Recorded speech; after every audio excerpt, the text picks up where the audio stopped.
Hello everyone, मैं हूं server इमाम। स्वागत है आप सभी का हमारे यूट्यूब चैनल में। आज मैं आपको पढ़ाने वाला हूं क्लास 10 का मैथ का पहला चैप्टर वास्तविक संख्याएं। आज मैं आपको बेसिक से एडवांस तक पढ़ाने वाला हूं। बेसिक लेवल से पढ़ाऊंगा, जीरो से पढ़ाऊंगा, हर एक कॉन्सेप्ट पहले कराऊंगा, उसके बाद मैं क्वेश्चन आपको सॉल्व कराऊंगा। ठीक है। अगर आप चाहते हैं कि आपको इस चैप्टर में फिर कहीं दिक्कत ना हो तो आप इस वीडियो को पूरा देखिए। मैं आपसे वादा करता हूं कि अगर आप इस वीडियो को पूरा देख लेते हैं तो इसके बाद आपको दोबारा कोई वीडियो देखने की आवश्यकता नहीं होगी। ठीक है, तो देर नहीं करते हुए शुरू करते हैं। तो सबसे पहले हम लोग जानते हैं कि प्राकृत संख्या क्या होता है। तो आपको पता होगा प्राकृत संख्या क्या होता है। जितने भी गिनती की जो संख्या है ना, जो संख्याएं गिनती के हैं। अब गिनती कौन कौन सी संख्या है, अगर हम गिनना शुरू करते हैं, अगर काउंट करना शुरू करते हैं तो कहाँ से काउंट करते हैं? कहाँ से काउंट करते हैं? एक से काउंट करते हैं। 1 2 3 4 5 6। तो ये एक से जो शुरू होने वाली संख्याएं हैं, 1 2 3 4 5 6 7 8, जितना भी आगे आप चले जाओ, ये सब क्या है? प्राकृत संख्याएं हैं। ठीक है, तो कौन कौन संख्याएं? 1 2 3 4, आगे जितना भी चले जाओ। उसके बाद आता है पूर्ण संख्या। क्या आता है? पूर्ण संख्या। अगर हम प्राकृत संख्या में जीरो को मिला दें, जीरो को भी शामिल कर दें, तो जो संख्याओं का सेट बनेगा उस सेट को बोलते हैं पूर्ण संख्या। ठीक है, मतलब प्राकृत संख्या में जीरो को मिला देना है। ये हमारे पास प्राकृत संख्या है, इसमें जीरो को भी मिला देंगे तो अब जो संख्या प्राप्त हुआ उसको बोलते हैं पूर्ण संख्या। अच्छा, एक चीज़ आप ध्यान दीजिए, जितने भी प्राकृत संख्याएं हैं वो क्या पूर्ण संख्याएं भी है? देखिए, तो जितने भी प्राकृत संख्या सब पूर्ण संख्या के अंदर नहीं आ रहे हैं ना। मतलब जितने भी प्राकृत संख्याएं वो पूर्ण संख्याएं भी हैं। ठीक है, लेकिन क्या हर एक पूर्ण संख्या प्राकृत संख्या है? देखिए, पूर्ण संख्या में 0 1 2 3 4 5 6 ये सब है। तो क्या सब पूर्ण संख्याएं प्राकृत संख्याएं? नहीं है। देखिए, 1 2 3 4 5 ये सब प्राकृत संख्याएं हैं, लेकिन 0 जो है ना वो प्राकृत संख्या नहीं है। मतलब कहने का ये है कि जितनी भी प्राकृत संख्याएं वो सब पूर्ण संख्याएं भी हैं, लेकिन हर एक पूर्ण संख्या प्राकृत संख्या नहीं होता है। और वो कौन सा नहीं होता है? 0 पूर्ण संख्या है लेकिन प्राकृत संख्या नहीं है। अब उसके बाद आ जाता है पूर्णांक। तो पूर्णांक क्या होता है? अगर हम पूर्ण संख्या में माइनस वाले, ऋणात्मक वाले संख्याओं को भी शामिल कर लेंगे तो जो संख्याओं का सेट बनेगा उसको बोलते हैं पूर्णांक। तो पूर्णांक में कौन कौन सी संख्याएं आ जाएंगी? 0 1 2 3, ये सब क्या है? पूर्ण संख्याएं हैं। इनमें हम शामिल कर देंगे माइनस वाले संख्याएं, -2 -3, इधर आगे जितना आप चले जाओ। तो ये क्या है? पूर्णांक हो गया। मतलब प्लस और माइनस और 0 मिलाकर के जितनी भी संख्याएं बनेंगी वो सब क्या कहलाएगी? पूर्णांक। ठीक है, अब उसके बाद जो हम लोग को असल में यहाँ पढ़ना है वो है परिमेय संख्या और अपरिमेय संख्या। तो खास करके हम लोग को अपरिमेय संख्या यहाँ पढ़ना है। तो पहले परिमेय संख्या समझते हैं। वह संख्या जिसे p/q के रूप में लिखा जा सकता है, क्या कहलाता है? वो परिमेय संख्या कहलाता है। वह संख्या जिसे p/q के रूप में लिखा जाता है उसको बोलते हैं परिमेय संख्या। ठीक है, जहाँ p और q क्या होता है? पूर्णांक होता है। हाँ, ये p और q को समझना असल है कि p और q क्या है? पूर्णांक है। तो p/q कहने का मतलब पूर्णांक ऊपर भी होगा और नीचे भी क्या होगा? पूर्णांक। मतलब पूर्णांक बाय पूर्णांक, आप ऐसे भी कह सकते हैं। देखिए, तो p और q क्या है? पूर्णांक है, परंतु लेकिन एक चीज में एक और है कि पूर्णांक में 0 भी आता है, लेकिन q 0 नहीं लेना है आपको। मतलब ये है, परिमेय संख्या लेना है तो p का मान 2 ले लिए चलो, लेकिन q का मान 0 नहीं ले सकते। मतलब q 0 नहीं हो सकता है। हाँ, p 0 हो सकता है, 0/2 ये परिमेय संख्या हो सकता है, ऐसा ले सकते हैं, लेकिन 2/0 नहीं ले सकते। क्यों ऐसा नहीं कर सकते? इसलिए कि 0 से डिवाइड पॉसिबल है ही नहीं। 0 से किसी संख्या को विभाजित नहीं किया जा सकता, वो अपरिभाषित होता है। हाँ, लेकिन 0 को किसी से भी डिवाइड किया जा सकता है। इसका आंसर 0 आ जाएगा, लेकिन इसका आंसर 0 नहीं आएगा। इसको बोलते हैं अपरिभाषित। क्या है ये? अपरिभाषित। देखो, 0 के टेबल में 2 आ ही नहीं सकता। 0 के टेबल हम पढ़ते जाएंगे पढ़ते जाएंगे पढ़ते जाएंगे, कोई अंत नहीं होगा, फिर भी हम 2 तक नहीं पहुंच सकते। 0 के टेबल पढ़ेंगे 2 बार तो भी 0 आएगा, 3 बार तो भी 0 आएगा, 4 तो भी 0 आएगा। मतलब 0 के टेबल कितनों ही बार पढ़ेंगे, 0 से आगे हम नहीं बढ़ सकते। मतलब 2 तक नहीं पहुंच सकते। तो 2 को 0 से डिवाइड नहीं किया जा सकता है। 2 नहीं, किसी भी संख्या को आप 0 से डिवाइड नहीं कर सकते, इसलिए q का मान 0 नहीं लिया जा सकता है। ठीक है, तो p का मान 0 हो सकता है लेकिन q का मान 0 नहीं हो सकता। तो क्या है परिमेय संख्याएं जिन्हें p/q के रूप में लिखा जा सकता है, जहां p और q क्या है, पूर्णांक। जैसे ये 2/3, -4/5, -1/2, 3/5, ये सब क्या है, परिमेय संख्याएं। देखिए यहाँ कौन सा संख्या है, 2/3, 2/3। 2 देखिए पूर्णांक है या नहीं है, 3 पूर्णांक है कि नहीं। देखिए p/q का कहने का मतलब है कि p और q पूर्णांक होना चाहिए, तब ये p/q कहलाएगा। ठीक है, तो अपरिमेय संख्या क्या होगा, जिसे p/q के रूप में नहीं लिखा जा सकता है। अपरिमेय संख्या वे संख्या हैं जिन्हें p/q के रूप में नहीं लिखा जा सकता है। जैसे √3/2, क्या ये p/q में है, क्या ये p/q में है। देखने से हमको लग रहा है कि हाँ सर ये तो p/q ही जैसा लग रहा है। p/q मतलब ऊपर कुछ रहेगा डिवाइड नीचे कुछ रहेगा, उसी तरह को तो लिखा हुआ है। तो क्या ये p/q है, नहीं है।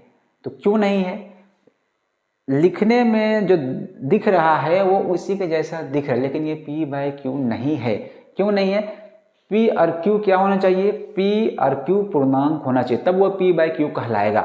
तो क्या √3 पूर्णांक में है। देखिए पूर्णांक में कौन कौन संख्या है, 0, 1, 2, 3, 4, 5, 6, 7, ये सब पूर्णांक में है।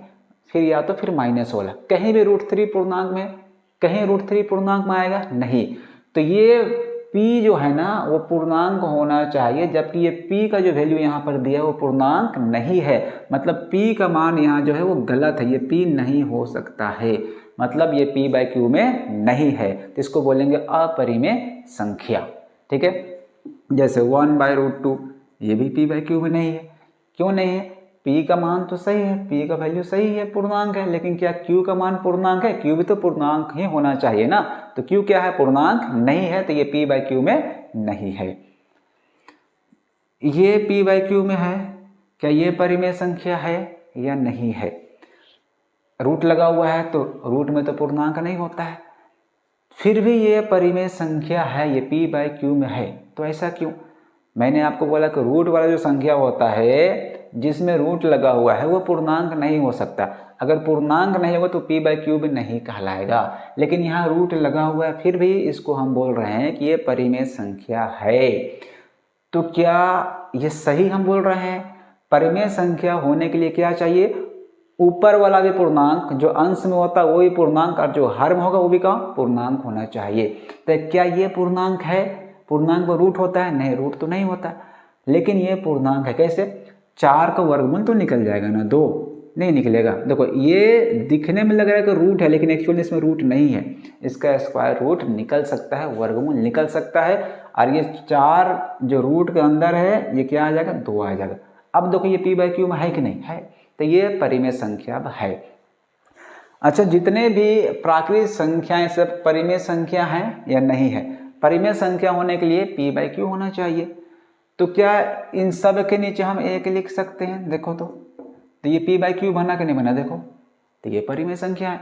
तो जितने भी प्राकृतिक संख्याएं होती है वो सब परिमेय संख्या भी होती है, जितने भी पूर्ण संख्या वो भी परिमेय संख्या, ये भी परिमेय संख्या, और पूर्णांक में क्या है, परिमेय संख्या है। मतलब ये सब तीनों क्या है, परिमेय संख्याएं हैं, ये सब परिमेय संख्याएं हैं। और बाकी और भी परिमेय संख्या आपको मिल सकती है डिवाइड करने से। ठीक है, और अपरिमेय क्या होता है, जो p/q में नहीं होगा, जिसमें रूट लगा हुआ होगा।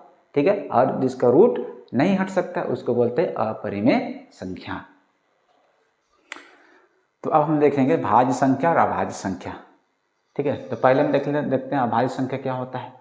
तो अभाज्य संख्या उन संख्याओं को कहते हैं जिनका केवल 2 ही गुणनखंड होता है।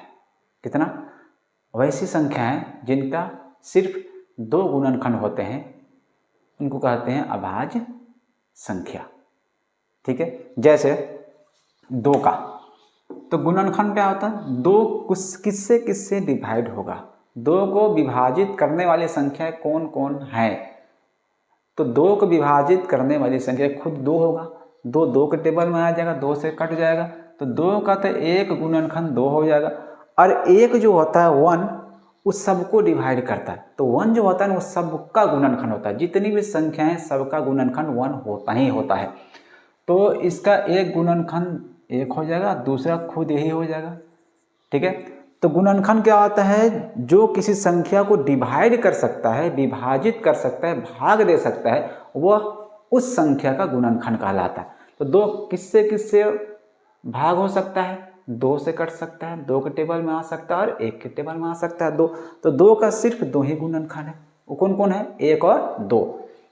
इसी तरह 3 का कितना गुणनखंड है, 1 और 3। और किसी से जाएगा नहीं। 5 का कितना गुणनखंड है, 1 और 5।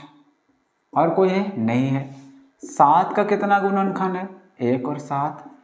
तो वे संख्या है जिनका केवल 2 गुणनखंड होते हैं। याद रखना 2 से कम होना चाहिए ना 2 से ज़्यादा होना चाहिए, एकदम एग्जैक्ट 2 होना चाहिए। तो वह संख्या जिसका 2 गुणनखंड होता है उसको कहते हैं अभाज्य संख्या। तो जितने भी हम संख्याएं लिखे हैं सब क्या है, अभाज्य है। इसके बाद क्या होगा, 11 होगा, 11 होगा, 13 होगा, 17 होगा, ये सब क्या है, अभाज्य संख्या है।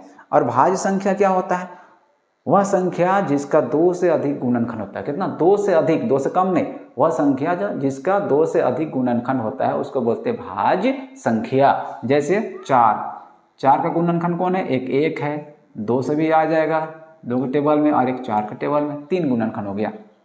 इस तरह 6 1 से जाएगा, 2 से जाएगा, 3 से भी जाएगा और 6 से भी जाएगा। तो 6 का 4 गुणनखंड हो गया। तो 2 से अधिक गुणनखंड मतलब क्या है, ये भाज्य है। इसी तरह 8 का गुणनखंड 1 है, 2 है, 4 है और खुद एक 8 है। ये सब क्या है, भाज्य संख्याएं हैं। ऐसे 9 कितना गुणनखंड है, 1 और किससे जाता है वो 3 और किससे 9 से। तो 9 भी क्या है, भाज्य संख्या है। 9 का भी 3 गुणनखंड होता है। तो वह संख्या जिसका 2 गुणनखंड होता है उसको बोलते हैं अभाज्य, और वह संख्या जिसका 2 से अधिक गुणनखंड होता है उसको बोलते हैं भाज्य, ठीक है। जिसका 2 गुणनखंड वो क्या कहलाएगा, अभाज्य, और जिसका 2 से अधिक गुणनखंड वो भाज्य। अच्छा बताओ, 1 वो भाज्य है कि अभाज्य है, 1 का कितना गुणनखंड होगा, 1 का कितना गुणनखंड होगा, 1 का सिर्फ 1 ही गुणनखंड होगा।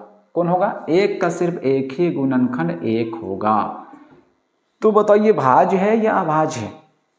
देखो, अभाज्य होने के लिए 2 गुणनखंड शर्त है। जिसका 2 गुणनखंड होता है उसको अभाज्य कहते हैं, और जिसका 2 से अधिक गुणनखंड होता है उसको कहते हैं भाज्य। तो 1 का ना 2 है ना 2 से अधिक है, तो 1 ना ही अभाज्य है ना ही भाज्य है। तो 1 ना अभाज्य संख्या है ना ही भाज्य संख्या। तो क्या संख्या, ये संख्या प्राकृत संख्या हो सकता है, पूर्णांक हो सकता है, पूर्ण संख्या हो सकती है, सब हो सकता है, लेकिन भाज्य अभाज्य में नहीं आएगा ये, ठीक है। हम लोग एक प्रमेय देखने वाले हैं, अंकगणित का आधारभूत प्रमेय, ठीक है। कौन सा प्रमेय, अंकगणित का आधारभूत प्रमेय। ये प्रमेय कहता है किसी भी भाज्य संख्या को अभाज्य संख्याओं के गुणनखंड के गुणनफल के रूप में व्यक्त किया जा सकता है, मतलब लिखा जा सकता है। फिर से सुनो क्या कहता है ये प्रमेय, कि किसी भी भाज्य संख्या को, कौन सी संख्या को, भाज्य संख्या को, किसी भी भाज्य संख्या को अभाज्य संख्याओं के गुणनखंड के गुणनफल के रूप में व्यक्त किया जा सकता है। और वो जो गुणनखंड होंगे क्रम के बिना कहेंगे अद्वितीय होंगे। अद्वितीय मतलब जो एक बार किसी का गुणनखंड आएगा वही हमेशा रहेगा, चेंज नहीं हो सकता, जो है वही है। अद्वितीय कहने का 6 का गुणनखंड 2 और 3 होगा, है ना।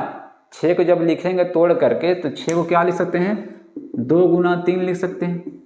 तो 6 का जब भी गुणनखंड करेंगे और इसे गुणनफल के रूप में लिखेंगे तो सिर्फ 2 और 3 ही लिख सकते, और कुछ नहीं लिख सकते। हाँ, क्रम के बिना हम इसको ऐसे भी लिख सकते, 3 गुना 2 लिख सकते हैं। तो क्रम को नहीं देखना है, क्रम को देखे बिना अगर हम जज करेंगे, देखेंगे तो जो अभाज्य संख्या जो आएंगी वो कहेंगे अद्वितीय। अद्वितीय मतलब जो है वही, दूसरा। फिर अब हम देखते हैं एलसीएम क्या होता है, ठीक है। एलसीएम को हिंदी में बोलते हैं लघुत्तम समापवर्त, ठीक है, एलसीएम। तो एलसीएम हमको इस चैप्टर में निकालना है, ज्ञात करना है अभाज्य गुणनखंड विधि से। तो उसको ज्ञात करने से पहले हम ये समझते कि एलसीएम बोलते किसको, एलसीएम का मतलब क्या होता है। ठीक है, तो एलसीएम देखिए नाम में ही मतलब छुपा हुआ है, एलसीएम। एलसीएम क्या हो गया, L means list, list common multiple. LCM का फुल फॉर्म क्या होता है, लिस्ट कॉमन मल्टीपल। ठीक है, तब इसका मतलब समझिए पहले। लिस्ट मतलब क्या होता है, सबसे छोटा, सबसे छोटा, सबसे छोटा। कॉमन किसको बोलते हैं, जो सब में पाया जाता है उसको कॉमन कहा जाता है, उसको हिंदी में बोलते हैं उभयनिष्ठ, उभयनिष्ठ, उभयनिष्ठ, या इसको सार्व ही कहते हैं, सार्व। गुणनखंड का मतलब होता है, मल्टीपल का मतलब होता है गुणज। क्या होता है, गुणज।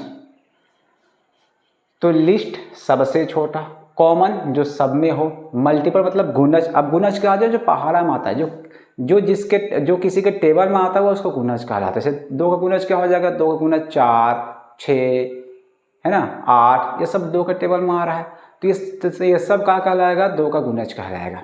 ठीक है, जैसे हम लोग 4 और 8 की बात करते हैं। 4 का गुणज कौन कौन है, 4 है, 8 है, 12 है, 16 है, ये सब क्या है, 4 के गुणज है। आगे और भी 20, 24, 28 ये सब 4 के गुणज है। 8 का गुणज कौन कौन होगा, 8, 16, 24, 32, इसमें आगे का 20 हो गया, 24 हो गया। अब देखिए एलसीएम का मतलब क्या है, एलसीएम क्या होता है कि लिस्ट कॉमन मल्टीपल, सबसे छोटा वाला जो कॉमन मल्टीपल हो। कॉमन क्या आता है, जो सब में पाया जाता है, common multiple, multiple, common multiple. ठीक है, सबसे छोटा वाला कॉमन मल्टीपल को बोलते हैं एलसीएम। ठीक है, तो अब पहले पहचानो कॉमन कौन कौन है। कॉमन जो दोनों का हो या तीनों का हो, तो यहाँ पर 2 संख्या की बात कर रहे हैं, तो ये कॉमन हो गया 8। देखिए 16 भी क्या है, कॉमन है, 16 भी कॉमन है। 24 भी क्या है, कॉमन है। आगे 32 भी कॉमन आएगा। तो कॉमन मल्टीपल तो बहुत सारे हैं। एलसीएम कौन होगा, एलसीएम लिस्ट कॉमन मल्टीपल, मतलब सबसे छोटा वाला कॉमन मल्टीपल। तो सबसे छोटा वाला कॉमन कौन है, 8 है। तो 4 और 8 का जो एलसीएम हो जाएगा वो कौन हो जाएगा, 8 हो जाएगा। इस तरह अगर हम बात करते हैं 10 और 15 का, तो 10 का मल्टीपल हो जाएगा तो 10, ठीक है, 20, 30, 40, 50, 60, आगे और भी 15 का मल्टीपल 15, 30, 45, 60, 75, ये सब क्या है, 15 का मल्टीपल। ठीक है, अब देखते हैं कॉमन कौन कौन है। तो कॉमन क्या है, एक 30 है कॉमन, और क्या कॉमन है, और कॉमन 60 है। आगे और भी बहुत सारे कॉमन मिलेंगे। तो एलसीएम क्या होता है, जो सबसे छोटा वाला कॉमन होता है मल्टीपल में, वही क्या होता है, एलसीएम होता है। नाम क्या है, लिस्ट कॉमन मल्टीपल, एलसीएम। तो बताओ कि यहाँ जो सबसे छोटा वाला कॉमन है, कॉमन मल्टीपल, वो कौन है। तो सबसे छोटा वाला कॉमन मल्टीपल क्या है, 30 है। इससे छोटा मल्टीपल तो है 10 का, 15 का भी है, लेकिन कॉमन नहीं है। कॉमन मतलब दोनों का मल्टीपल वैसा कोई नहीं है जो 30 से छोटा है। तो 30 क्या हो जाएगा, हमारा एलसीएम हो जाएगा। क्या हो जाएगा, 30 एलसीएम हो जाएगा। किसका किसका, 10 और 15 का एलसीएम क्या हो जाएगा, 30 हो जाएगा। ठीक है, तो ये होता है एलसीएम का मतलब कि सबसे छोटा वाला कॉमन मल्टीपल कोई क्या बोलते हैं, एलसीएम कहते हैं। समझ में आ गया होगा। अब बात करते हैं एचसीएफ का। एचसीएफ क्या होता है, तो नाम में ही मतलब छुपा हुआ, फिर से बता रहे हैं कि एचसीएफ हाईएस्ट कॉमन फैक्टर। क्या चीज है, हाईएस्ट कॉमन फैक्टर, सबसे बड़ा सार जो सबका हो। फैक्टर मतलब क्या होता है, गुणनखंड। तो मल्टीपल मतलब होता है गुणज, और फैक्टर मतलब क्या होता है, गुणनखंड। ठीक है, जैसे 8 का गुणनखंड क्या होगा, गुणनखंड क्या होता है, मैंने आपको पहले बताया है कि जो गुणनखंड होता है वैसा संख्या होता है जो किसी को डिवाइड कर देता है। ठीक है, और जिसको डिवाइड करता है उसका गुणनखंड कहलाता है। तो 8 का गुणनखंड 1 हो जाएगा, 2 से 8 डिवाइड हो जाएगा, 4 से होगा और 8 से। इसी तरह हम बात कर रहे हैं 12 का, तो 12 का गुणनखंड 12 हो जाएगा, ठीक है, 2 भी हो जाएगा, 3 से भी चला जाएगा 12, और 4 के टेबल में भी आता है, 6 के टेबल में आता है, और 12 के टेबल में तो आता ही है। अब यहाँ देखते हैं कि कॉमन फैक्टर कौन कौन सा है। तो कॉमन फैक्टर्स कौन कौन से हैं, 1, 2, 4, ये सब कॉमन फैक्टर्स है। तो एलसीएम जो निकलता है मल्टीपल से निकलता है। मल्टीपल क्या होता है, जो किसी के टेबल में आता है उसको बोलते हैं उसका मल्टीपल। और फैक्टर क्या होता है, जो किसी के टेबल, मतलब जिसके टेबल में कोई आता है, ठीक है। मल्टीपल मतलब क्या होता है कि जो किसी के टेबल में आता है उसको बोलते हैं मल्टीपल। और फैक्टर मतलब होता है कि उसके टेबल में कौन कौन आता है वो उसका फैक्टर कहलाता है। जैसे 8 किसका किसका टेबल में आता है, 1 के टेबल में आता है, 2 के टेबल में आता है, 4 के टेबल में आता है और 8 के टेबल में आता है, ठीक है। मतलब 8 किसका किसका टेबल में आता है वो 8 का फैक्टर हुआ। और मल्टीपल 8 क्या होगा, 8 का टेबल में कौन कौन आएगा वो 8 का मल्टीपल होगा, ठीक है। इस तरह 12 का टेबल में 12 का पहाड़ा में जो आएगा वो 12 का मल्टीपल कहलाएगा, गुणज कहलाएगा। और 12 जिसका जिसका पहाड़ा में आएगा, जिसका जिसका टेबल में आएगा वो क्या कहलाएगा, 12 का फैक्टर कहलाएगा, गुणनखंड कहलाएगा, ठीक है। तो गुणनखंड जो होता है ना, जिस संख्या की होता है, जिस संख्या के गुणनखंड का बात करते हैं, वो जो गुणनखंड होगा उस संख्या के बराबर भी हो सकता है और उससे छोटा हो सकता है। और जो मल्टीपल होता है गुणज, वो उस संख्या के बराबर और उससे हमेशा बड़ा होता है, ठीक है। तो इसमें जो फैक्टर है उस फैक्टर में से बड़ा वाला को बोलते हैं एचसीएफ। तो कॉमन फैक्टर कौन कौन से, 1 है कॉमन फैक्टर, 2 है कॉमन फैक्टर और 4 भी क्या है, कॉमन फैक्टर है। तो इसका जो एचसीएफ होगा 8 और 12 का एचसीएफ क्या हो जाएगा, 4 हो जाएगा। क्यों, सबसे बड़ा वाला कॉमन फैक्टर कौन है, 4 है, इसको बोलते हैं एचसीएफ। किसी भी नंबर का, किसी भी 2 संख्याओं का जो एचसीएफ होता है, एलसीएम होता है, उनमें एक संबंध होता है, ठीक है। क्या संबंध होता है, जैसे कोई संख्या है, 2 संख्याएं ए और बी है, उनका एलसीएम और इन्हीं दोनों संख्याओं का एचसीएफ जो भी होगा, उनका जो गुणनफल होगा, प्रोडक्ट होगा, वो हमेशा इक्वल होगा इन दोनों संख्याओं के गुणनफल के, ठीक है। जैसे अगर हम बात करते हैं एलसीएम ऑफ, ठीक है, 4 और 8, अगर 4 और 8 के एलसीएम का बात करेंगे और इन्हीं दोनों संख्याओं का एचसीएफ का बात करेंगे, 4 और 8 का एचसीएफ का ही, ठीक है, और इनको गुना करेंगे तो किसका इक्वल आएगा, इन दोनों संख्याओं के गुणनफल के इक्वल आता है। मतलब क्या है कि 2 संख्याओं का एचसीएफ और एलसीएम का गुणनफल बराबर होता है उन संख्याओं के गुणनफल के, ठीक है। एक फार्मूला आपको मिल गई है, ठीक है। ये रिलेशन आपको याद रखना है कि 2 संख्याओं का एलसीएम और एचसीएफ का जो गुणनफल होता है वो इक्वल होता है किसके, उन संख्याओं के गुणनफल के इक्वल होता है, ठीक। एनसीईआरटी का जो पहला एक्सरसाइज है, ठीक है, पहला चैप्टर का, उसमें क्या है कि जो पहला क्वेश्चन है वो कह रहा है कि निम्नलिखित संख्याओं को उनके अभाज्य गुणनखंड के गुणनफल के रूप में व्यक्त कीजिए। तो कुछ संख्याएं दिए हुए हैं, उनको क्या करना, हमको उनके अभाज्य गुणनखंड के गुणनफल के रूप में व्यक्त करना। इसमें हमारे पास जो पहला संख्या है,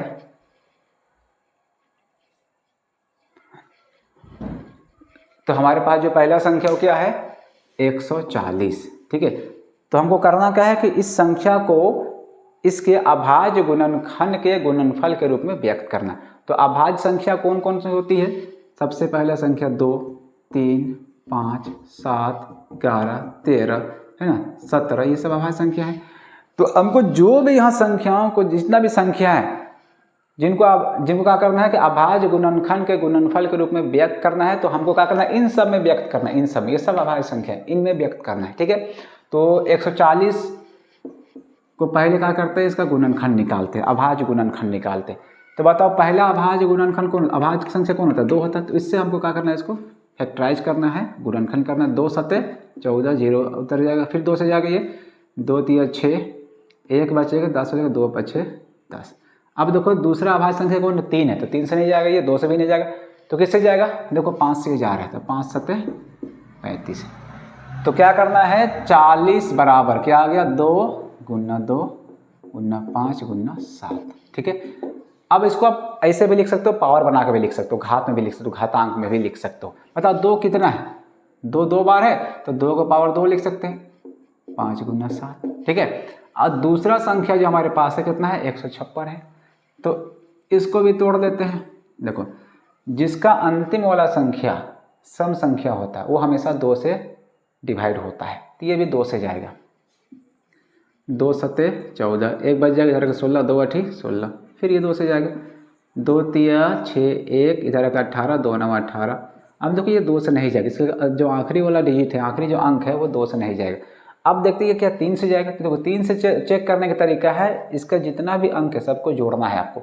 इसमें 2 अंक है 3 और 9, इनको जोड़ के देखो तो 3 और 9 जोड़ेंगे कितना आएगा 12 आएगा। तो क्या 12 3 का पहाड़ा में आता है ना, तो ये 3 से जाएगा। तो 3 से चेक करने का क्या तरीका है, 3 से कोई संख्या डिवाइड होगा या नहीं उसको चेक करने का तरीका है, उनका जितना भी उस संख्या का जितना भी अंक है सबको जोड़ना है। आज जोड़ने पे देखना है कितना आ रहा है। वो 3 का टेबल वाला अगर नंबर आएगा, ऐसे 3 आ गया 6 आ गया 9 12 है ना, तो कहा वो संख्या 3 से कट जाता है, 3 से डिवाइड हो जाता है। तो 3 और 9 12 हुआ, तो 12 3 के टेबल में आता है, तो ये 3 से कटेगा। 3 का 3, 3 3 9। अब देखो ये 13 सिर्फ 13 ऐसे जाएगा, 13 1 13। इसको कैसे लिख सकते हैं, 2 गुना 2 गुना 3 गुना 13। ये दूसरा क्वेश्चन हो गया, ठीक है।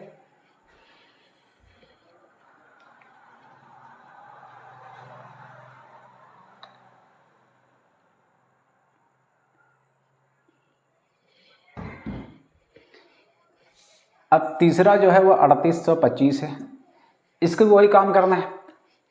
तो इसको भी पहले क्या करते हैं, गुणनखंड करते हैं। अब देखो जिसका अंतिम में 5 होता है वो 5 से जाता है, या कभी कभी 3 से भी जाता है, 2 से तो नहीं जाएगा। तो पहले 3 से चेक करते हैं। 3 से कैसे चेक करेंगे, सबको जोड़ेंगे। 3 और 8 हो गया 11, 11 2 13, 13 और 5 कितना 18 हो जाएगा। तो 18 3 के टेबल में आता है, तो ये 3 से चला जाएगा। तो इसको 3 से पहले दे लेते हैं। 3 एकम 3, 3 दूना 6, 2 बचेगा इधर के 22, 3 सते 21, एक जा कितना 15, 3 5 15, ठीक है। फिर ये 3 से जाएगा। 3 चौके 12, 3 दूना 6, 1 आ गया तो इधर 15, 3 5 15, ठीक है। अब 4 2 6 और 5 11, 11 3 के टेबल में नहीं आता तो 3 से नहीं जाएगा। तो आखिर में जिसका 5 होता है वो 5 से हमेशा जाता है। तो 5 8 40, 2 इधर के 25 25, फिर 5 से जाएगा। 5 का 5 से 35, 5 7 35, 17 17 से ही जाएगा। तो क्या हो गया 3 गुना 3 गुना 5 गुना 5 गुना 17, ठीक है।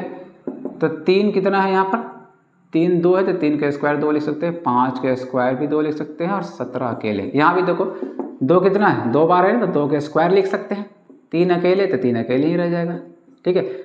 इस तरह हम कर सकते हैं।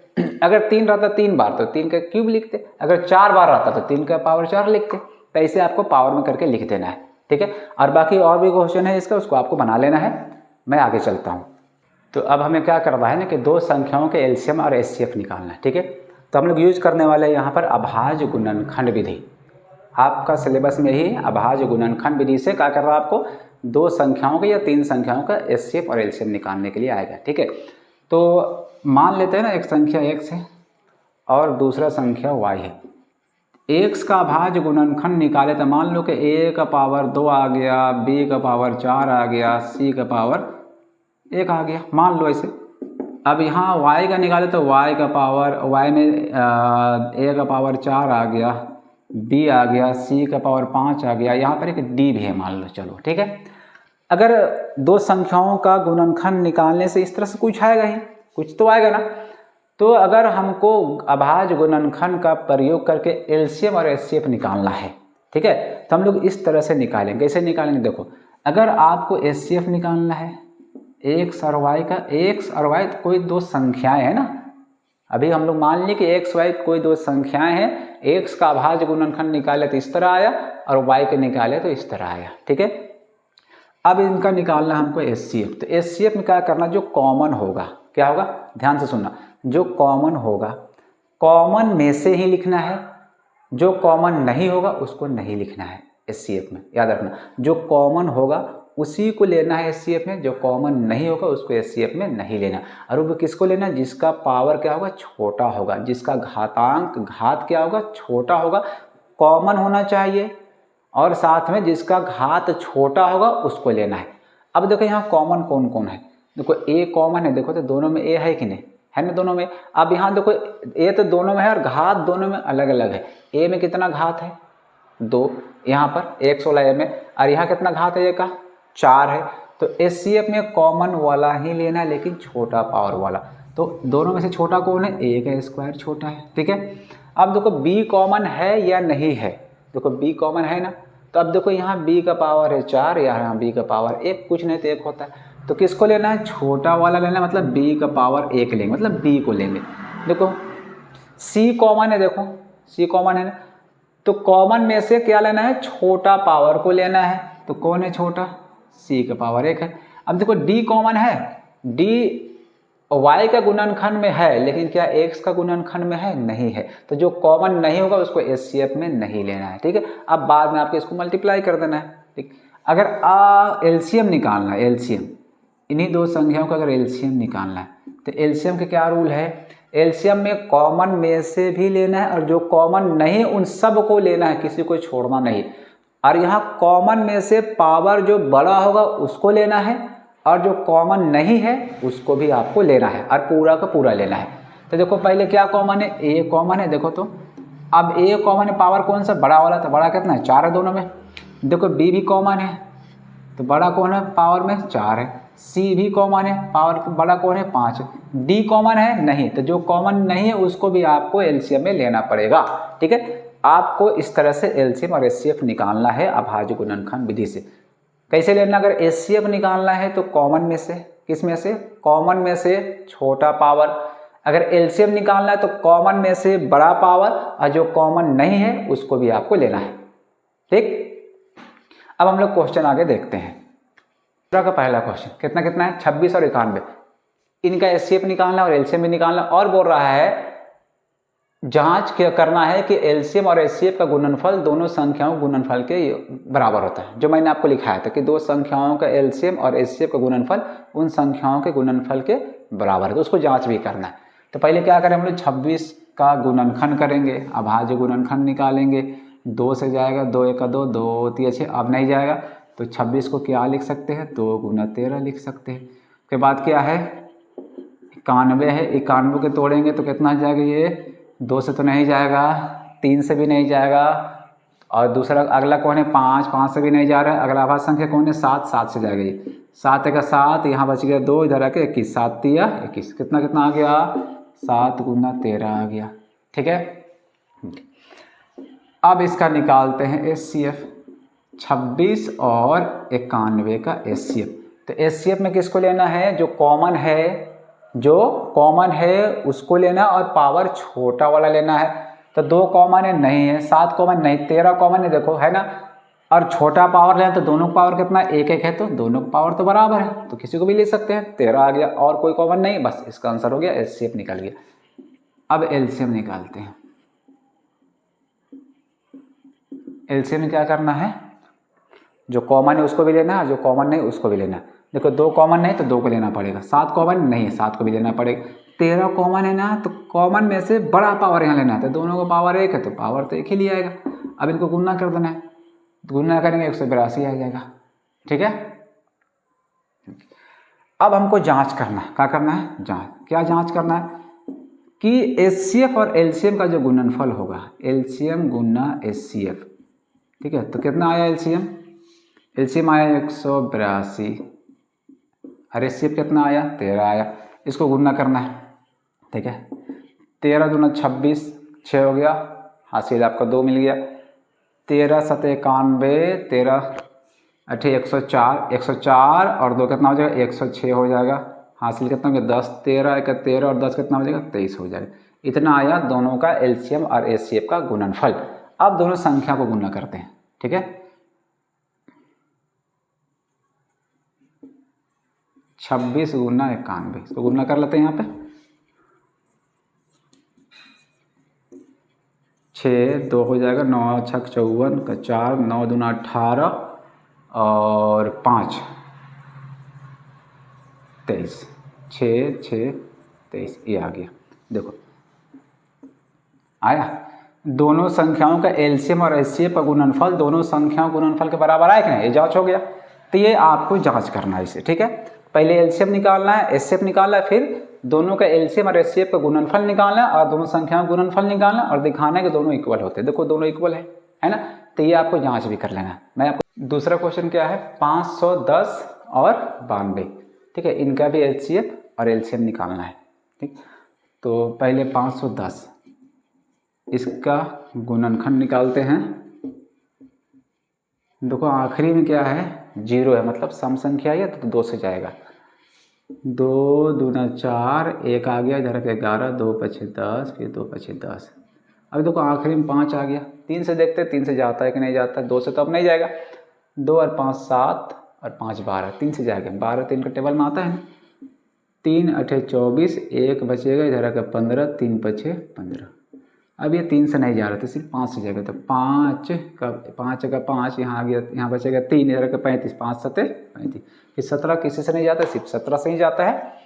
तो क्या आ गया, 2 गुना 3 गुना 5 गुना 17, ठीक है। दूसरा कौन है, 92, ठीक है। तो ये 2 के टेबल में आएगा। 2 चौके 8, 2 छक 12, फिर 2 दूना 4, 2 3 6, कितना आ गया, 2 गुना 2 गुना 3 23, ठीक है।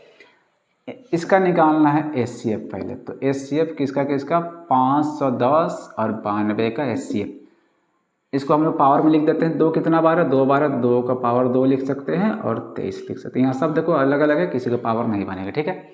अब देखो एचसीएफ में क्या होता है, कॉमन में से लेते हैं, वो भी क्या छोटा पावर लेते हैं। बताओ कॉमन कौन है, यहाँ 2 कॉमन है। देखो 2 यहाँ भी और यहाँ भी 2 कॉमन है। तो 2 कॉमन है, उसमें से पावर छोटा किसका है, यहाँ पे 2, यहाँ पर कुछ नहीं तो 1 है, तो मतलब 2 आएगा। और कोई कॉमन है नहीं है, तो इन दोनों का एचसीएफ क्या आ गया, 2 आ गया, ठीक है। अब इनका एलसीएम निकालते हैं। 510 और 92। तो एलसीएम में क्या लेना है, कॉमन में से बड़ा पावर, ठीक है। तो दोनों में क्या कॉमन है, 2 कॉमन है, तो 2 का पावर यहाँ 2, ये बड़ा है, इसको लेंगे। और जो कॉमन नहीं है उन सब को लेना पड़ेगा। 3 कॉमन है, नहीं है, उसको भी लेना पड़ेगा। 5 कॉमन है, नहीं, उसको भी लेना पड़ेगा। 17 कॉमन है, नहीं, उसको भी लेना पड़ेगा। 23 कॉमन है, नहीं, उसको भी लेना पड़ेगा। और इन सबको आपको क्या करना है, मल्टीप्लाई कर देना। तो 2 के स्क्वायर कितना आ जाएगा, 4 आ जाएगा। 3 पछे 15, ठीक है, 17 23। तो आगे काम आपको करना है, मल्टीप्लाई कर देना, ठीक है। उसके बाद जांच कैसे करेंगे, जो एचसीएफ और एलसीएम आएगा उसका गुणनफल यहाँ भी जो आएगा, इसको गुना कर देंगे इन दोनों को, फिर दोनों संख्याओं को गुना करेंगे, दोनों इक्वल आ जाएगा, जांच हो जाएगा।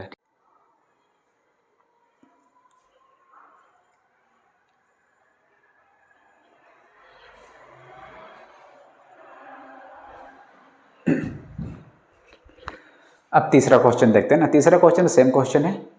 उसमें भी क्या है ना कि अभाज्य गुणनखंड विधि से एचसीएफ और एलसीएम निकालना है। लेकिन दूसरा में क्या था कि 2 संख्याएं थी, इसमें 3 संख्याएं, 3 संख्याओं को एचसीएफ या एलसीएम निकालना है अभाज्य गुणनखंड विधि से। तीसरा को जो पहला क्वेश्चन है उसमें 12 है, 15 है और 21, इनका निकालना हमको एचसीएफ और एलसीएम। किस विधि से निकालना, अभाज्य गुणनखंड विधि से। तो पहले इनका अभाज्य गुणनखंड निकालना पड़ेगा। तो 12 2 से जाएगा, 2 छक 12, 2 3 6। तो क्या आ गया, 2 गुना 2 गुना 3।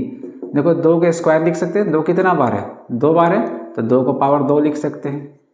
अब दूसरा संख्या है 15, तो 15 क्या होगा, 5 3 15, तो हम लिख सकते हैं 15 को 5 गुना 3 या 3 गुना 5।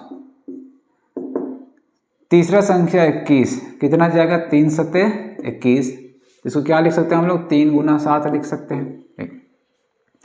अब इनका एचसीएफ निकालना है। क्या निकालना है, एचसीएफ 12 का 15 और 21।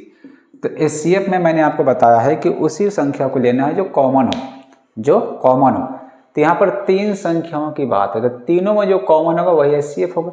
और कॉमन में क्या होता है, जिसका पावर छोटा होता है वो एचसीएफ होता है, ठीक है। तो एचसीएफ में क्या, कॉमन लेना है और छोटा पावर लेना है। तो कॉमन क्या है, देखो यहाँ 2 है और 3 है, 5 3 और 3 7। कॉमन क्या है, देखो कॉमन 3 है कि नहीं, तो एचसीएफ 3 हो जाएगा। अगर तीनों में देखो यहाँ भी पावर 1 है, यहाँ भी 1, यहाँ भी 1, तीनों में इक्वल पावर है, तो छोटा वाला भी 1 ही होगा। अब बात करेंगे एलसीएम का। तो इनका जो एलसीएम होगा, तो एलसीएम में किसको लेते हैं? कॉमन में से जिसका पावर बड़ा है, और जो कॉमन नहीं है उसको भी लेना पड़ेगा आपको। तो कॉमन में से, तो कॉमन क्या है? 3 कॉमन है, 2 कॉमन नहीं है, 5 कॉमन है, या 7 भी कॉमन नहीं है। तो 2 भी लेना पड़ेगा, पूरा का पूरा लेना पड़ेगा जितना है। तो 2 का पावर 2 है। फिर हो गया 3 कॉमन है, तो तीनों में से एक हो जाएगा छोटा बड़ा पावर, तो तीनों का पावर तो सेम है। 5 एक हो गया, अरे क्या बच गया? 7। इन सबको गुना करेंगे, 2 दूना 4, ठीक है। 3 पछे 15 गुना 7, 15 चौके 60, 7 हो गए 7 छक 42, 420, ठीक है। तो इन तीनों संख्याओं का जो एचसीएफ वो 3 है और एलसीएम कितना है? 420 है।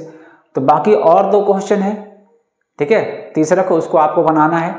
इस देखो चौथा क्वेश्चन क्या है ना कि एचसीएफ जो 2 संख्या उनका एचसीएफ दिया हुआ है तो एलसीएम ज्ञात करना है। एचसीएफ दिया हुआ है, एलसीएम क्या करना है? ज्ञात करना है। ये चौथा क्वेश्चन है, एकदम बिल्कुल ही आसान है। मैंने आपको फॉर्मूला लिखाया है कि 2 संख्याओं का जो एचसीएफ होता है, किसी भी 2 संख्याओं का एचसीएफ, जैसे एचसीएफ ए एंड बी, और उसी 2 संख्याओं के एलसीएम ए और बी का ही, ये किसके बराबर होता है? इन दोनों संख्याओं के गुणनफल के बराबर होता है। तो चौथा जो क्वेश्चन है, चौथा क्वेश्चन, उसमें एलसीएम एचसीएफ, उसमें क्या है कि एचसीएफ 306 का और 657 का दिया हुआ है 9। तो हमको निकालना है इन दोनों संख्याओं का एलसीएम। क्या निकालना है? इन दोनों का एलसीएम हमको निकालना है, ठीक है। तो देखो फॉर्मूला ऊपर लिखा हुआ, 2 संख्याओं का एचसीएफ जो होता है और उन्हीं 2 संख्याओं के एलसीएम दोनों का जो गुणनफल होता है वो कितना होता है? उन दोनों संख्याओं के गुणनफल के बराबर होता है, ठीक। तो हम यहाँ लिख सकते हैं एचसीएफ ऑफ 360 657 और इन्हीं दोनों का एलसीएम, ठीक है, कितना? 306 657 किसके बराबर होगा? इन दोनों संख्याओं के गुणनफल के बराबर। तो दोनों संख्या कौन कौन है? 306 गुना 657, ठीक है। एचसीएफ देखो, एचसीएफ कितना दिया है दोनों का? एचसीएफ दिया हुआ 9। एलसीएम इसको मान लेते हैं x, ठीक है। इसका जो एलसीएम उसको हम लोग x मान लिए, तो इसको x लिख सकते हैं। बराबर कितना उधर है? 306 गुना 657, ठीक है। अब देखो ये 9 का है, गुना में तो कहाँ चला जाएगा? उधर जाएगा, तो भागा में हो जाएगा, डिवाइड में हो जाएगा, ठीक। तो 9 नीचे आ गया, इसको काट देते हैं। 9 से ये कट जाएगा, 9 एक 9, 9 तिया 27, यहाँ बच गया 3, इधर के 36, 9 चौके 36। इन दोनों को गुना कर देना, आपको आंसर आ जाएगा 34 गुना 657। गुना करेंगे, एलसीएम इन दोनों संख्याओं को प्राप्त हो जाएगा, ठीक है। बिल्कुल आसान है, कुछ नहीं इसमें। अब 5वां क्वेश्चन देखते हैं हम लोग ना। 5वां क्वेश्चन क्या है कि जांच कीजिए कि क्या किसी प्राकृत संख्या n के लिए संख्या 6 का पावर n अंक 0 पर समाप्त हो सकती है। तो हमको जांच करना है कि किसी भी प्राकृत संख्या, तो प्राकृत संख्या क्या होता है? 1 2 3 4 5 6, है ना। आगे जितना भी आप जाओ ये सब क्या है? प्राकृत संख्या है। तो हमको बताना है कि किसी प्राकृत संख्या n के लिए, मतलब n कोई प्राकृत संख्या है, n कोई क्या है? प्राकृत संख्या, 1 2 3 4, ये कोई प्राकृत संख्या है, ठीक है। तो किसी प्राकृत संख्या n के लिए जो 6 का पावर n है, ये संख्या, क्या ये शून्य पे समाप्त होता है? ये अंक शून्य पे समाप्त होता है? ये हमको बताना है, जांच करके होता है या नहीं होता है। तो शून्य पे समाप्त होने का मतलब क्या, पहले वो समझ लेना है कि शून्य पे समाप्त होने का मतलब है क्या, ठीक है।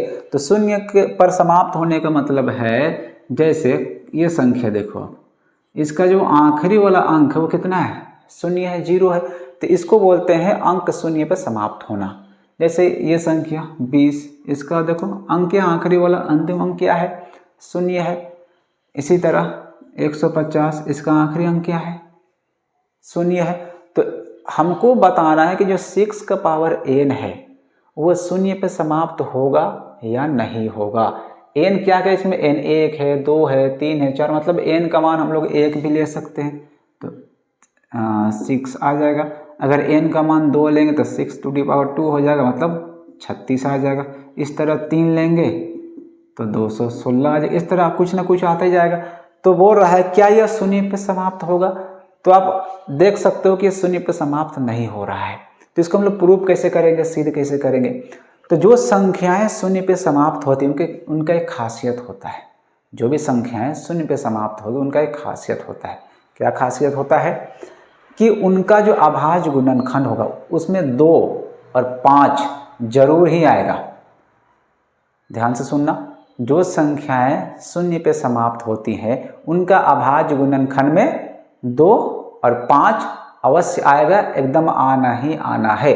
जैसे इनको भी तोड़ कर आप देख लो, 240 ये 2 से जाएगा, 2 एकम 2, 2 दूना 4, देखो 2 आ गया।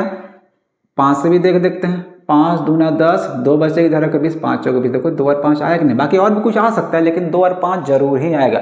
इसको भी आप तोड़ के देख लीजिए, 20 को 2 दहाई 20 हो गया, फिर 2 5 10, देखो 2 और 5 आया कि नहीं? इसको भी आप तोड़ कर देख सकते हैं, ये भी 2 से जाएगा, 2 7 14, 1 बचेगा, इधर का 10, 2 5 10। और देखो ये 5 से जाएगा, 5 का 5, 2 बच के, इधर के 25 25। देखो इन सब का अभाज्य गुणनखंड में क्या क्या आया? 2 और 5 जरूर ही आया। मतलब जो संख्याएं शून्य पे समाप्त होती है उनका अभाज्य गुणनखंड में 2 और 5 आना ही आना है। ठीक है? तो अगर ये 6n शून्य पे समाप्त होगा तो इसका भी अभाज्य गुणनखंड में 2 और 5 आएगा या नहीं आएगा? जरूर आएगा। इसको तोड़ के देखते हैं, 6 को तोड़ेंगे तो 2 3 6, तो इसका जो 6 का अभाज्य गुणनखंड है 2 और 3 है। देखो 2 तो आ रहा है लेकिन 5 नहीं आ रहा है, मतलब ये शून्य पर समाप्त नहीं होगा। लेकिन आप बोलोगे कि सर यहाँ पर तो 6 का पावर n है, आप सिर्फ 6 का निकाले। हो सकता है किसी भी पावर n के लिए 4 5 10 12 किसी के लिए 0 आ जाए, शून्य पे समाप्त हो जाए, 5 उसमें भी आ जाए। तो ऐसा पॉसिबल नहीं है। देखो क्यों नहीं बता रहे हैं, सुनो। इन सब का तुम गुणनखंड निकाल कर देखो, इन सब में 2 और 3 ही आएगा, अब उसके अलावा कोई और नहीं आने वाला। 6 को देख लिया, अब देखो 6 का स्क्वायर 36 होता है, इसको भी 2 से देते हैं, 2 1 का 2, 2 8 16, 2 9 18, 3 3 9। देखो इसमें भी क्या आया? 2 आया, 2 बार आया, 3 भी 2 बार आया, मतलब इस तरह आया 2 का स्क्वायर और 3 का स्क्वायर। ठीक, देखो इसको हम चाहे तो ऐसे लिख सकते, 2 गुना 3, दोनों को पावर सेम है तो बाहर ऐसे लिखा जा सकता है, गुना या डिवाइड रहता है। तो मतलब अगर हम 6 का स्क्वायर किए तो क्या 2 और 3 आया, लेकिन कितना उसका पावर 2 आया। ठीक है? इसी तरह 6 का क्यूब का निकालेंगे तो 2 से 16 आएगा। तो इसका जो अभाज्य गुणनखंड होगा वो 2 का पावर 3 होगा और 3 का पावर ही 3 होगा। अगर 6 का पावर 4 का निकालेंगे तो इसका जो अभाज्य गुणनखंड होगा 2 का पावर 4 होगा और 3 का पावर भी 4 ही होगा। मतलब इसका अभाज्य गुणनखंड में हमेशा क्या क्या आएगा? 2 और 3। मैंने आपको एक प्रमेय पढ़ाया था, अंकगणित का आधारभूत प्रमेय। उसके हिसाब से क्या था कि किसी भी भाज्य संख्याओं को या किसी भाज्य संख्या को अभाज्य गुणनखंड के रूप में लिखा जा सकता है। और वो जो अभाज्य गुणनखंड होते हैं तो अद्वितीय होते हैं। क्या होता है? अद्वितीय, मतलब जो एक बार आएगा उस संख्या के लिए हमेशा वही आएगा। तो 6 का पावर n के लिए जो उसमें अभाज्य गुणनखंड एक बार आएगा, हर बार वही आएगा। इसका अभाज्य गुणनखंड में 2 और 3 आएगा ना, तो हर बार 2 और 3 ही आएगा, चाहे कितना ही पावर करते चले जाएंगे। देखो कुछ भी हम लोग पावर लेके चलेंगे तो वही आएगा। हाँ, फर्क सिर्फ इतना रहेगा, अगर 6 का पावर n लेंगे तो 2 और 3 जो आएगा उनका पावर भी 1 होगा।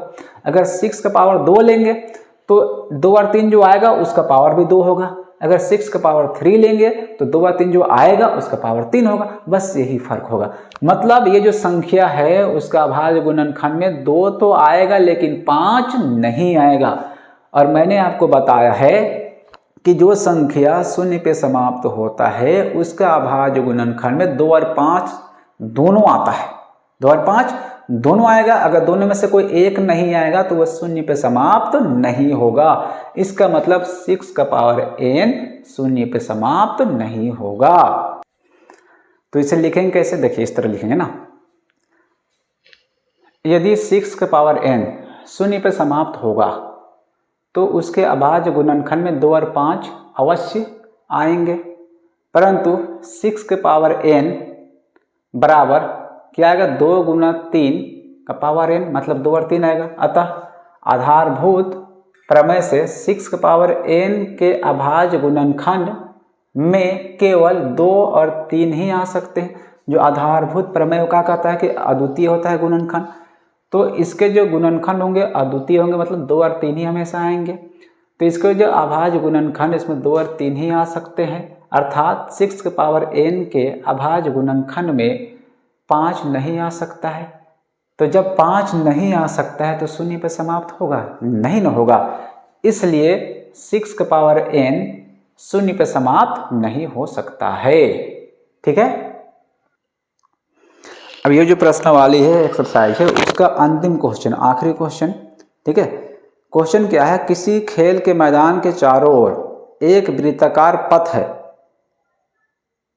इस मैदान का एक चक्कर लगाने में सोनिया को 18 मिनट लगते हैं, जबकि इसी मैदान का एक चक्कर लगाने में रवि को 12 मिनट लगते हैं। मान लीजिए वे दोनों एक ही स्थान और एक ही समय पर चलना प्रारंभ करके एक ही दिशा में चलते हैं, तो कितने समय बाद पुनः प्रारंभिक स्थान पर मिलेंगे। तो एक मैदान है, उसके चारों तरफ एक वृत्ताकार पथ है, रास्ता है, ठीक है, जिसमें सोनिया को लगता है 18 मिनट एक चक्कर लगाने में और रवि को लगता है 12 मिनट। एक मैदान है, उसके चारों ओर वृत्ताकार, मतलब वृत्त के जैसा रास्ता है, ये रास्ता है वृत्ताकार, ठीक है, और इसका एक चक्कर लगाने में सोनिया को लगता है 18 मिनट और रवि को लगता है 12 मिनट। तो मान लेते हैं कि दोनों यहाँ से चलना शुरू करते हैं और क्वेश्चन बोल रहा है कि दोनों एक ही दिशा में एक ही स्थान से एक ही समय चलना प्रारंभ करते हैं। तो दोनों मान लेते हैं कि इस स्थान से एक ही दिशा में, मतलब ऐसे चलना प्रारंभ करते हैं। तो और सोनिया को लगता है 18 मिनट एक चक्कर लगाने में और रवि को लगता है 12 मिनट एक चक्कर लगाने में। तो क्वेश्चन क्या किया गया है कि दोनों फिर दोबारा, अभी यहीं पर दोनों है, फिर दौड़ना शुरू कर देंगे, तो फिर दोबारा यहीं पर दोनों कब मिलेंगे, मतलब दोनों इकट्ठे एक ही साथ यहाँ पर कब पहुँचेंगे, कितने देर के बाद, वो टाइम हमको बताना है। ठीक है, तो ऐसा क्वेश्चन में आपको इस तरह समझना है, ये जो आंसर आएगा 18 और 12 इनसे बड़ा आएगा या इनसे छोटा आएगा। देखिए सोनिया को लगता है 18 मिनट यहाँ चक्कर लगाने में, रवि को लगता है 12 मिनट। तो अगर रवि यहाँ पहुँचेगा तो 12 मिनट में दोबारा यहाँ पहुँच जाएगा और सोनिया को 18 मिनट लगेगा, मतलब 18 रवि यहाँ 12 में रहेगा, सोनिया 18 में यहाँ पहुँची, तब तक रवि फिर आगे निकल जाएगा। तो जो आंसर आएगा कहा होगा हमेशा इन दोनों से बड़ा आएगा, कहीं आगे चल के दोनों मिलेंगे। ठीक है, देखते हैं कब मिलते हैं। तो अगर आंसर आपका बड़ा आने वाला है जो क्वेश्चन है, तो समझना आपको एलसीएम निकालना है, और जो आपका आंसर वो छोटा आने वाला है तो आपको उस समय एचसीएफ निकालना है। ठीक है, तो पहले इस क्वेश्चन को हम लोग समझते हैं। मान लेते हैं रवि यहाँ से चलता है और यहाँ से चलना शुरू करता है, तो फिर से यहाँ कब पहुँचेगा, वो 12 मिनट में पहुँचेगा। ठीक है, क्योंकि रवि को लगता है 12 मिनट एक चक्कर लगाने में। तो रवि यहाँ से चलना शुरू किया, जैसे चलते चलते 12 मिनट होगा, फिर यहाँ पहुँच जाएगा, फिर दोबारा यहाँ से चलेगा तो फिर 12 मिनट के बाद यहाँ पहुँचे, मतलब कितना देर के बाद, 24 मिनट के बाद पहुँचेगा यहाँ। फिर रवि 24 मिनट के बाद यहाँ पर है, फिर एक चक्कर और लगा देगा, 12 मिनट लगेगा, कितना देर हो जाएगा, 36 मिनट, 36 में भी यहीं पर रहेगा। फिर चलेगा तो कितना देर के बाद, 48, फिर से 12 मिनट लगेगा उसको। अब सोनिया को जो लगता है, सोनिया को 18 मिनट लगता है एक चक्कर लगाने में, कितना लगता है, 18 मिनट लगता है। तो सोनिया यहाँ से चलना शुरू करेगी, ये भी है और उसी टाइम। तो सोनिया और रवि एक ही टाइम चलना शुरू करते हैं, लेकिन 12 मिनट के बाद रवि यहाँ पहुँच जाता है, लेकिन सोनिया यहाँ नहीं पहुँच पाएगा, सोनिया स्लो है, उसको लगता है 18 मिनट दौड़ने में, ठीक है, एक चक्कर लगाने में। तो सोनिया पहला चक्कर कितना में पूरा करेगी, 18 मिनट में, मतलब सोनिया 0 से चलना शुरू की, फिर जैसे ही 18 मिनट हो जाएगा फिर यहाँ पहुँच जाएगी। फिर कितना देर के बाद, 36 मिनट के बाद, क्यों, उसको फिर से 18 मिनट लगेगा, तो 18 + 18 36 हो गया। फिर कितना देर के बाद, 54 मिनट के बाद। अब बताओ फिर से दोबारा कब यहाँ पर मिल रहे हैं दोनों, देखो 36 में आ रहे हैं कि नहीं आ रहे हैं, आ रहे हैं या नहीं आ रहे हैं, आगे और भी मिलेंगे, कब मिलेंगे, 72 मिनट के बाद फिर से मिलेंगे दोनों। क्यों? 72 मिनट में फिर से यहाँ पर रवि पहुँच जाएगा, सोनिया वहीं पर पहुँच जाएगी। 18 × 3 = 54, 18 × 72 और 12 × 6 भी 72। तो इसको लगता है 12 मिनट, लेकिन फ़र्क क्या रहेगा कि रवि होगा 6 चक्कर के बाद यहाँ पहुँचेगा 72 मिनट में, और सोनिया 4 चक्कर के बाद पहुँचेगी। ठीक है, लेकिन दोनों फिर से यहाँ 72 मिनट के बाद फिर से मिलेंगे, आगे और भी मिलते रहेंगे, लेकिन हमको बताना है कि दोबारा फिर से, जैसे यहाँ चलना शुरू किए, अब फिर से कब मिलेंगे? तो 36 के बाद। अब बताओ जी 36 जो है इन दोनों के एलसीएम है, देखो ध्यान से देखो तो एलसीएम किसे कहते हैं? जो दोनों के टेबल में है, तो 12 के टेबल में 12, 24, 36, 48, फिर 18 के टेबल में 18, 36, 54, 72, इस तरह से आते रहेगा। अब जो एलसीएम होता है वो कॉमन मल्टीपल में से, उभयनिष्ठ या सार्वगुणनखंड में से क्या होता है? सबसे छोटा वाला होता है। तो जो इन दोनों का एलसीएम होगा वही आंसर होगा। तो ऐसा क्वेश्चन में आपको कुछ नहीं करना है, बस आपको एलसीएम निकाल देना है। क्या निकाल देना है? एलसीएम।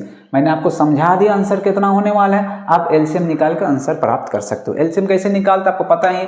पहले क्या करेंगे? 18 को तोड़ते हैं, तो 2 × 2, 2 × 3 × 3 हो जाएगा। ठीक है, 12 को तोड़ेंगे तो 2 × 2 × 3 हो जाएगा। ठीक है, इसको लिख सकते हैं हम लोग 2 × 3 का पावर 2, यहाँ लिख सकते हैं 2 का स्क्वायर × 3। अब इनका जो एलसीएम होगा, इनका जो क्या होगा? एलसीएम होगा 18 और 12 का। तो एलसीएम कैसे निकालते हैं? जो कॉमन होता है उसमें से बड़ा वाला, और जो कॉमन नहीं उसको भी लेना है। तो देखो 2 कॉमन है, तो 2 में से जिसका पावर बड़ा है, 3 भी कॉमन है, तो 3 का पावर 2 बड़ा है। 2 दूना 4, 3 तिया 9, 9 चौके 36।